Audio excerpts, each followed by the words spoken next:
ओम शांति। प्रजापिता ब्रह्मा कुमारी ईश्वरीय विश्वविद्यालय की स्थापना 1936-37 में हैदराबाद सिंध में हुई। दादा लेखराज संपन्न परिवार के हीरे जवाहरत के व्यापार में थे। भक्ति भावना से उनका जीवन पूर्ण था। 60 वर्ष की आयु में उनके जीवन में कुछ दिव्य अलौकिक अनुभव होने लगे और वो दिव्य अनुभव ने उनके जीवन का परिवर्तन किया। उन्हें महसूस होने लगा कि संसार एक महान परिवर्तन से गुजर रहा है और इस महान परिवर्तन के अंदर उनकी भूमिका या परमात्मा के कुछ सूक्ष्म संकेत उन्हें प्राप्त होने लगे। आध्यात्मिक ज्ञान की प्राप्ति होने लगी दिव्य अनुभव के साथ साथ, और उनकी भावनाओं में परिवर्तन आने लगा। आत्मा का साक्षात्कार, परमात्मा का दिव्य अनुभव, श्री लक्ष्मी श्री नारायण का साक्षात्कार, एक सतयुगी दैवी दुनिया का दिव्य अनुभव हुआ और संसार के महान परिवर्तन के कुछ दृश्य देखे उन्होंने। इन दिव्य दृश्यों को देखने के बाद उन्हें महसूस हुआ कि जो परमात्मा आध्यात्मिक ज्ञान उन्हें दे रहे हैं, अगर इतना विशाल परिवर्तन होने वाला है तो ये आध्यात्मिक ज्ञान का बीजारोपण छोटे बच्चों से होना चाहिए।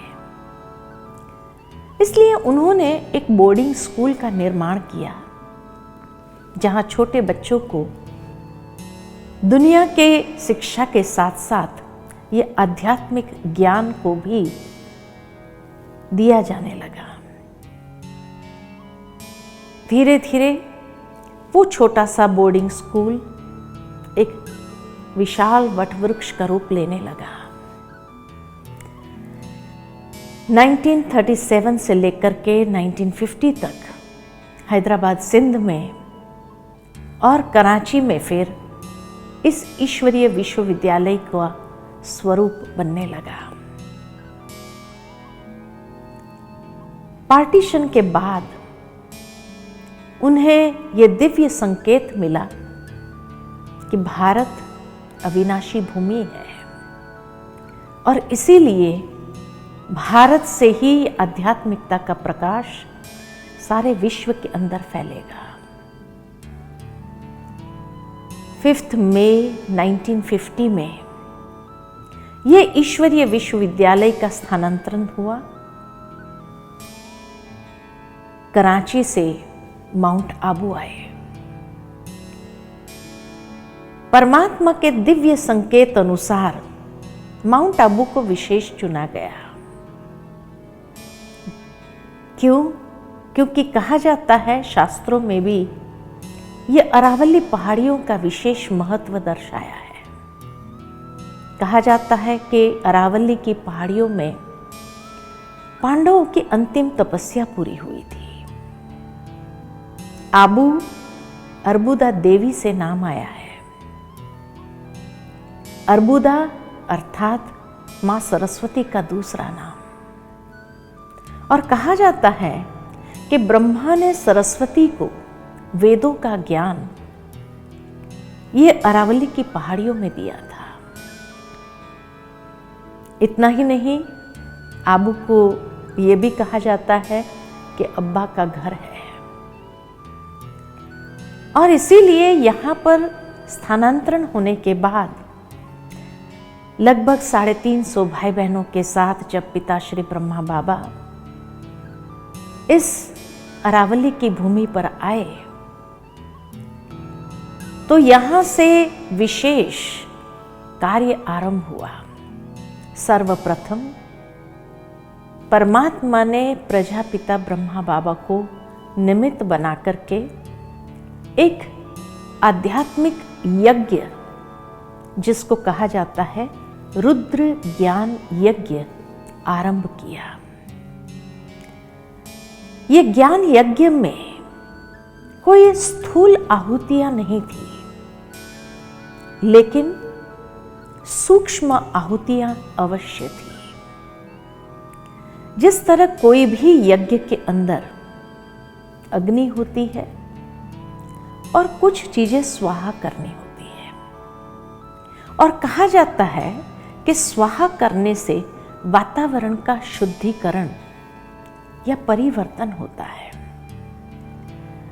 तो इस तरह से रुद्र ज्ञान यज्ञ के माध्यम से परमात्मा ने इस संसार के परिवर्तन का या शुद्धिकरण का कार्य आरंभ किया, जिसमें योग अग्नि अर्थात जैसे कहा जाता है योगाग्नि को प्रज्वलित किया, और इस योग रूपी अग्नि में 3 चीजों को स्वाहा कराया। वो 3 चीजें हैं जौ, तिल और घी, लेकिन स्थूल रूप में नहीं। जौ प्रतीक है तन का, तिल सूक्ष्म है, प्रतीक है हमारे मन का, और घी लिक्विड है, प्रतीक है धन का। अर्थात मनुष्य जीवन के अंदर जो अशांति का मूल कारण है वो यही है कि ये तन, मन और धन गलत रास्ते पर, गलत आचरण में, गलत जीवन शैली में यूज हो रहा है। तन के द्वारा मनुष्य जब बुरे कर्म करता है, मन के अंदर बुरे विचार है, और धन बुरी आदतों के पीछे जा रहा है, तब मनुष्य जीवन के अंदर अनेक प्रकार की अशुद्धियां आ जाती है, विकृतियां आ जाती है। तो परमात्मा ने कहा कि तन के द्वारा जो बुरे कर्म कर रहे हैं उसको करो स्वाहा। मन के अंदर जो बुरे विचार है उन बुरे विचारों को करे स्वाहा, और धन जो बुरे रास्ते पर जा रहा है, बुरी आदतों के पीछे जा रहा है, उन बुरी आदतों को करे स्वाहा। जब ये बुराई को स्वाहा करेंगे तब हमारे तन, मन और धन का शुद्धिकरण होगा, और इस शुद्धिकरण से ही जब एक व्यक्ति का परिवर्तन हुआ तो व्यक्ति के परिवर्तन से विश्व परिवर्तन सहज हो सकता है। और इसी लक्ष्य से इस अध्यात्म की ओर हर नर नारी को चलने की प्रेरणा देने लगे। ये ईश्वरीय विश्वविद्यालय के अंदर मुख्य रूप से देखा जाए तो इसको प्रजापिता ब्रह्मा कुमारी ईश्वरीय विश्वविद्यालय कहा गया है। प्रजापिता अर्थात जो प्रजा के बीच में रहने वाले, पिता समान पालना देने वाले, ब्रह्मा कुमारीस, ब्रह्मा को सृष्टि के आदि रचता माना गया है। तो सृष्टि का नव निर्माण करने के लिए उन्होंने जिन कुमारियों को माध्यम बनाया, निमित्त बनाया, और परमात्मा निराकार शिव ने, वो ईश्वर ने एक विश्व के लिए विद्यालय की स्थापना की कि जहां हर कोई भी जाति, धर्म, भाषा वाला व्यक्ति आकर के आध्यात्मिक पढ़ाई पढ़ सकते हैं, जीवन के अंदर आध्यात्मिक उन्नति करने हेतु अध्ययन कर सकते हैं। और इसीलिए इसको एक विद्यालय का नाम दिया गया। विद्यालय अर्थात कि जहां पढ़ाई होती है, जहां कोई अंधश्रद्धा नहीं है। और इसलिए जो भी व्यक्ति यहां आते हैं उस आध्यात्मिक ज्ञान का अध्ययन करते हैं और मन के अंदर कई प्रश्नों का जवाब प्राप्त करते हैं।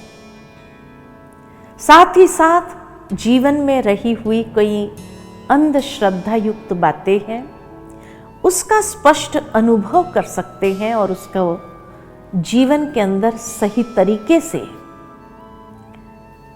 धारण करके आगे बढ़ सकते हैं। इसलिए इसको विद्यालय कहा गया। दूसरा, जिस तरह से कोई विद्यालय के अंदर पढ़ने वाले व्यक्ति के सामने एक लक्ष्य होता है कि इस पढ़ाई से मुझे ये बनना है। मेडिकल कॉलेज में पढ़ने वाले व्यक्ति के सामने एक लक्ष्य रहता है, मुझे डॉक्टर बनना है। ठीक इसी तरह इस ईश्वरीय विश्वविद्यालय के अंदर अध्ययन करने वाले व्यक्ति के सामने भी एक लक्ष्य रहता है कि इस राजयोग की पढ़ाई के द्वारा नर ऐसी करनी करे जो नर नारायण बने, नारी ऐसी करनी करे जो श्री लक्ष्मी बने। अर्थात मनुष्य अपने कर्म से ही श्रेष्ठ बन सकता है। श्री लक्ष्मी, श्री नारायण जैसा जीवन या गृहस्थ अपना बना सकता है। श्री लक्ष्मी नारायण को जब हम देखते हैं, गृहस्थी है। आज का गृहस्थी उस गृहस्थी की जाकर के पूजा करते हैं। क्यों? तो कहेंगे श्री लक्ष्मी श्री नारायण का गृहस्थ आश्रम था और आज के मनुष्य का गृहस्थ जंजाल है। तो ये गृहस्थ जंजाल को गृहस्थ आश्रम कैसे बनाया जाए, उसकी शिक्षा यहां पर दी जाती है, जिससे मनुष्य अपने जीवन के अंदर आध्यात्मिक प्रगति करते हुए उस श्रेष्ठ स्थिति को जीवन के अंदर प्राप्त कर सकते हैं। साथ ही साथ जिस तरह से कोई भी विद्यालय के अंदर पढ़ने वाले व्यक्ति के लिए सब्जेक्ट्स होते हैं, विषय होते हैं, ठीक इसी तरह इस ईश्वरीय विश्वविद्यालय के अंदर भी कुछ विषय है जिसका हमें अध्ययन करना है। जैसे स्कूल के अंदर मैथमेटिक्स होता है, साइंस होता है, ठीक इसी तरह इस राजयोग की पढ़ाई में भी अनेक सब्जेक्ट्स हैं, जहां हमें आध्यात्मिक ज्ञान, योग का विज्ञान, कर्मों की मैथमेटिक्स और ये संसार चक्र की हिस्ट्री और ज्योग्राफी ये भी पढ़ाई जाती है। इसी के साथ साथ अगर देखें तो जिस तरह से कोई भी पढ़ाई पढ़ने वाले विद्यार्थी के सामने ये एम ऑब्जेक्ट स्पष्ट होने से विषय का जब अध्ययन करते हैं तो उसमें एक सिंसियरिटी को लेकर के वो आगे बढ़ता है, क्योंकि उसको स्पष्ट है मुझे जीवन को किस दिशा में ले जाना है। ठीक इसी तरह यहाँ पर भी मुख्य रूप से जो 4 सब्जेक्ट्स पढ़ाए जाते हैं, सबसे पहले आध्यात्मिक ज्ञान, और उस आध्यात्मिक ज्ञान में कई अलग अलग विषय है, जैसे आत्मा का संपूर्ण ज्ञान, पिता परमात्मा का संपूर्ण ज्ञान, साथ ही साथ कर्मों की गुह्य गति का ज्ञान, ये काल चक्र का रहस्य, सृष्टि एक कल्प वृक्ष के समान है उसका संपूर्ण ज्ञान, ऐसे अलग अलग विषय पर ये आध्यात्मिक ज्ञान को स्पष्ट किया गया है और उस दिव्य प्रकाश की रोशनी में ये सारे विषय खाली अध्ययन करने मात्र नहीं, लेकिन अनुभव करने के लिए। दूसरा सब्जेक्ट यहां का है राजयोग, कि जिस योग के द्वारा क्या प्राप्ति हम कर सकते हैं। अक्सर आज दुनिया के अंदर योगा हो गया और योगा खाली फिजिकल एक्सरसाइज आसन तक सीमित हो गया, परंतु भगवान ने जब गीता में अर्जुन को योग सिखाया तो कहीं पर भी आसन या एक्सरसाइज नहीं सिखाई। इसका मतलब योग का बहुत गहन अर्थ है।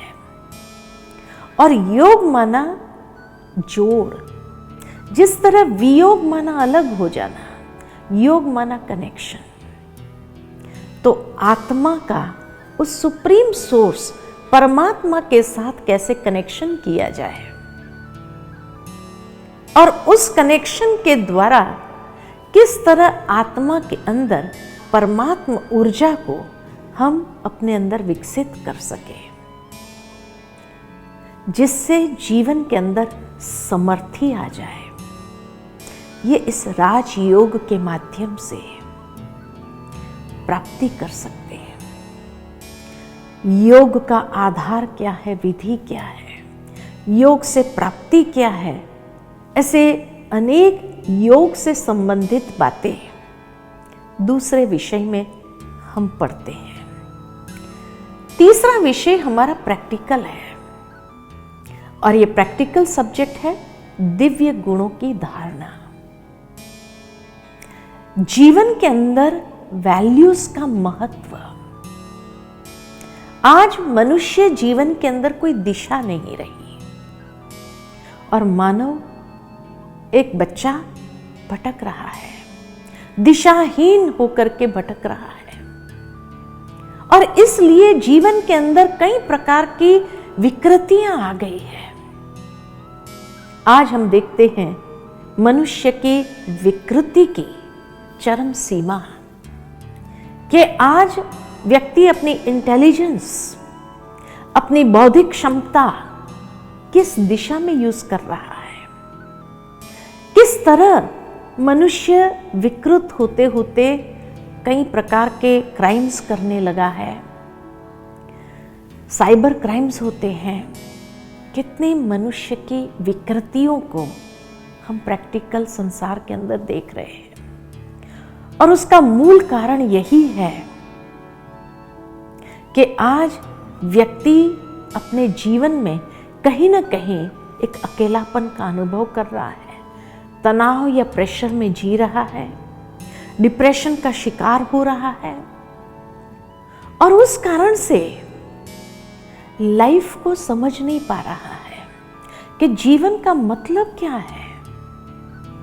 तब आज जीवन में ये अनेक विकृतियों का शिकार बनते बनते ये भी हम देखते हैं कि कैसे बच्चे ड्रग एडिक्ट्स हो जाते हैं और इसलिए फिर फाइनल उनके सामने जब कोई रास्ता नहीं होता है तो सुसाइड कमिट कर लेते हैं।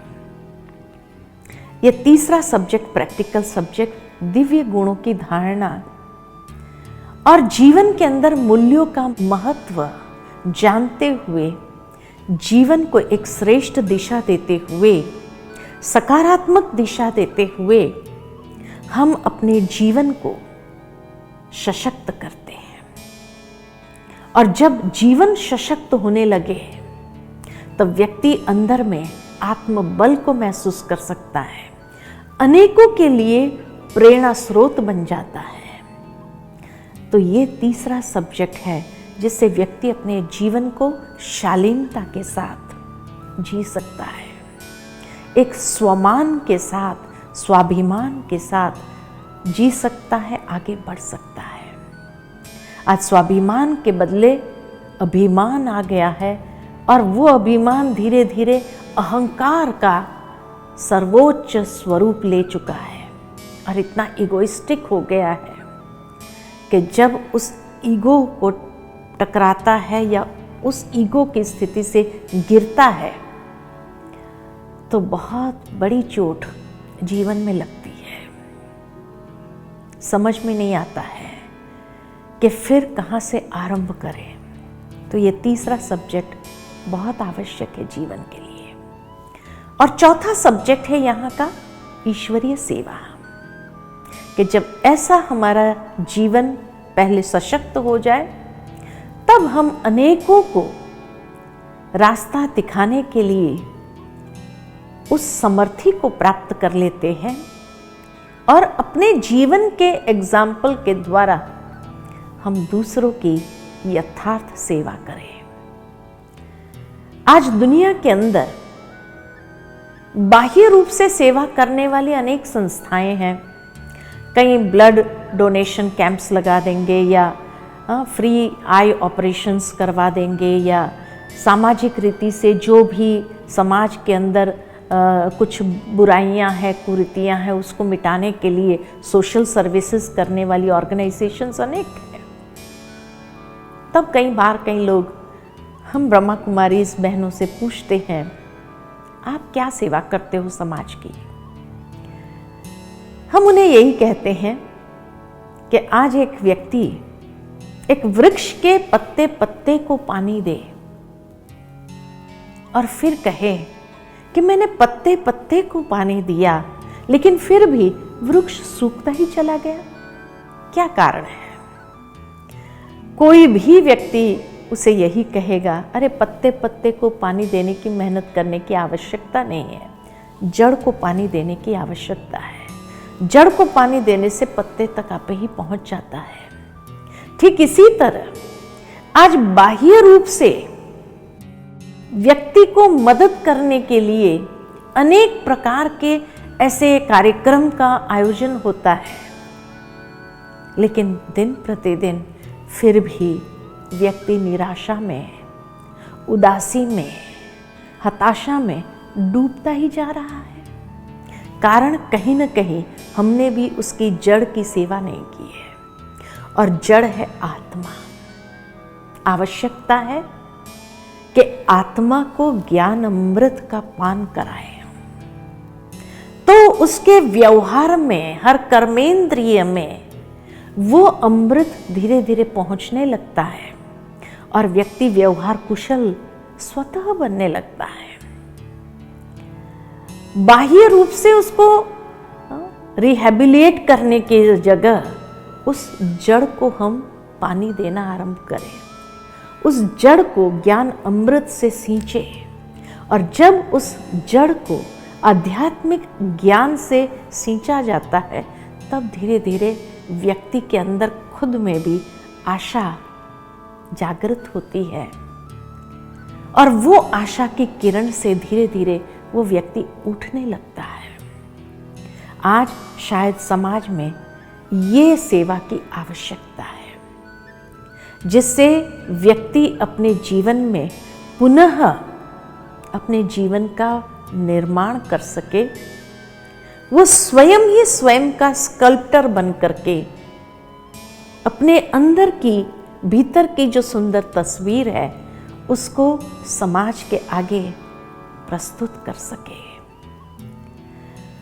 प्रजापिता ब्रह्मा कुमारी ईश्वरीय विश्वविद्यालय हर एक को वो हथौड़ा छेने दे करके उसके अंदर की सुंदर तस्वीर को बाहर लाने के लिए उसको प्रेरित करती है।